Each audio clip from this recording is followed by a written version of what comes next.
ठीक है।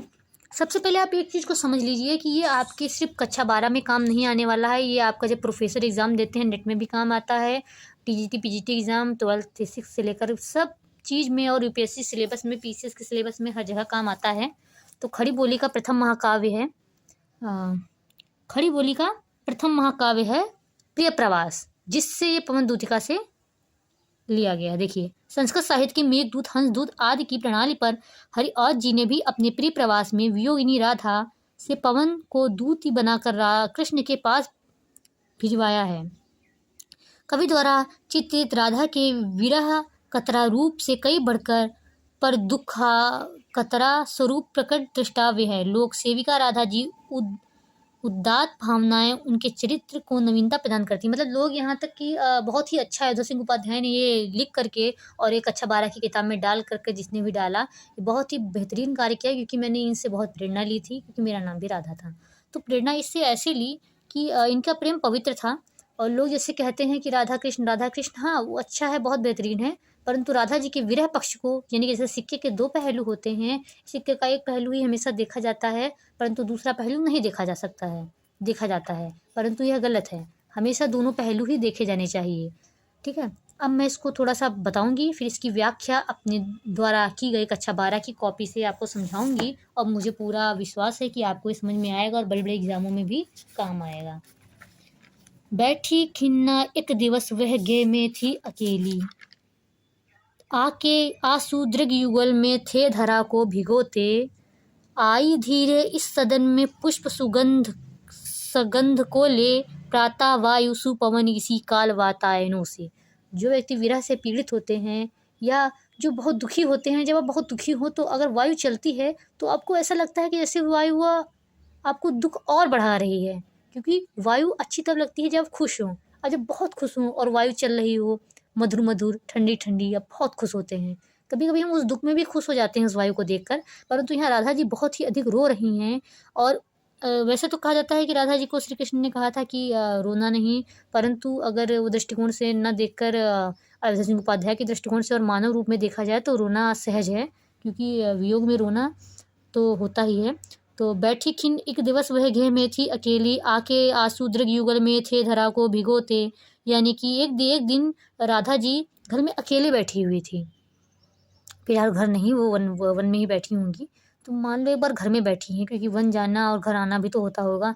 तो घर में थी बैठी अकेली, आके आंसू दृग युगल में थे धरा को भिगोते, और उनके आंसू इतने बह रहे थे, इतना वो रो रही थी कि जैसे कि धरती माँ उसमें धरती।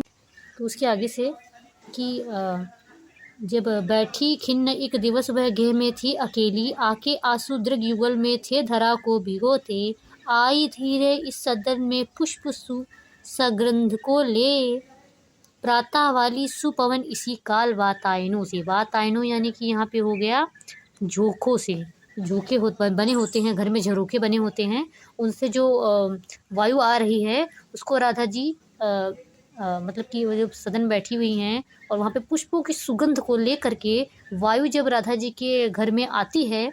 अब आगे मैं इसको कॉपी में देख के बताती हूँ कि क्या लिखा है। ठीक है, इतना तो एग्ज़ाम में आपको इतना ना देकर पूरा इतना देगा। ठीक, फिलहाल मैं इसको अच्छे से पढ़ा रही हूँ, क्वेश्चन कैसे आएंगे वो अपने बाद में मैं देखती हूँ। फिलहाल व्याख्या में आपके क्वेश्चन बहुत सारे बन जाते हैं, 12th की बात कर रही हूँ और बाकी एग्ज़ाम में, पर मेरे दृष्टिकोण से पहले उस चीज़ को अच्छे से समझना आवश्यक है कि आप उस तथ्य के बारे में या उस विषय के बारे में कितनी जानकारी इकट्ठा करते हैं। अरे मैं दिखा रही हूँ, आपको एग्ज़ाम में ऐसे लिखना पड़ेगा संदर्भ।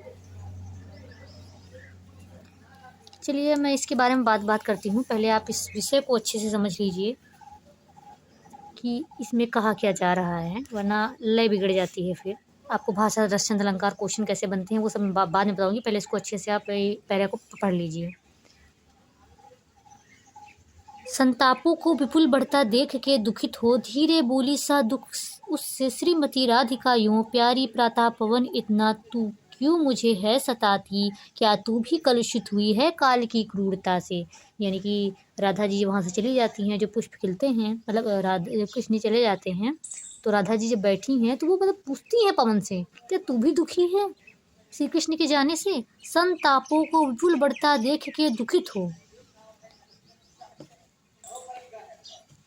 अब इसमें हम लोगों ने एक पद और दूसरा पद, मतलब दूसरा पद पढ़ने जा रहे हैं। इसके बाद में मैं कॉपी के द्वारा आपका इसको उत्तर दिखाऊंगी। संतापों को विपुल बढ़ता देख के दुखित हो, धीरे बोली सा दुख उससे श्रीमती राधिका। यानी कि जो वायु है जब उनके झोंकों द्वारा आती है तो वो अपनी विरह को बढ़ता हुआ पाती हैं, तो वो ज़्यादा दुखी हो जाती हैं। तो धीरे से राधिका जी दुख में ही उस वायु से पूछती हैं कि हे पवन दूतिका, प्रातः काल चलने वाली, मुझे क्यों तू इतना सताती है? प्यारी प्रातः पवन, इतना मुझे क्यों है सताती? मुझे तू इतना क्यों सता रही है? क्या तू भी कलुषित है काल की क्रूरता से? क्या तू भी दूषित हो गई है काल, यानी समय जो समय चल रहा है मथुरा में श्री कृष्ण जी नहीं है, और क्या तू भी उसी की तरह?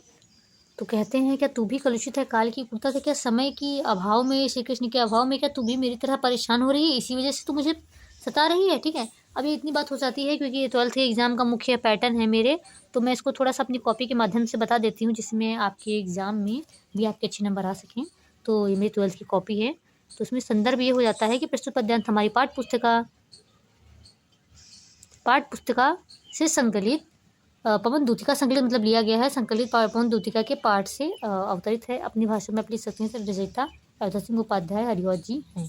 ठीक है, इसमें राधा जी विरह का वर्णन मिलता है। राधा जी पवन दूतिका से बात करती हैं। ठीक, तो अब यहाँ पे आप लिखते हैं, तो इसमें कृष्ण के मथुरा चले जाने के कारण खिन्न अवस्था में, अब इन्होंने अपनी भाषा में लिखा, अब इसको समझिए।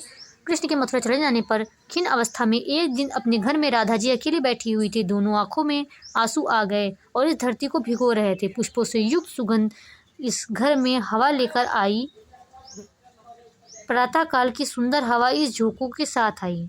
ये अपनी भाषा में उसमें लिखा था, उसमें मैं भी ज़्यादा बड़ी नहीं थी। ठीक है, मैं इसको पढ़ रही हूँ बस, बाकी आपको समझा दिया है मैंने। अपने विरह को स्क्रीनशॉट ले सकते हैं जिन बच्चों को लेना है, वैसे कोई लेता तो नहीं है। अपने विरह को बढ़ते हुए देखकर बहुत दुखित होकर के राधा जी धीरे से बोली, बड़ी दुखी होकर पवन दूतिका से कहती हैं कि प्रातः काल को चलने वाली पवन, तू मुझे इतना क्यों सताती है? इस समय चक्र के कारण क्या तू भी दूषित हो गई है? इस विरह के चक्र से हे पवन, क्या तू भी दूषित हो गई है? अर्थात क्या तू भी उससे प्रभावित होकर मेरा दुख बढ़ाने पर तुली है, जबकि तू लोगों को सुख देने वाली मानी जाती है। ठीक है, अब इसके बाद हम देखते हैं। अच्छा ठीक है, इसके बाद आपको काव्य सौंदर्य लिखना होता है। ये मेरी 12th की कॉपी थी, 12th वाले बच्चों के लिए मैंने ऐसे ही खोल दिया। और इसमें आपको जो है देखने को मिलेगा भाषा।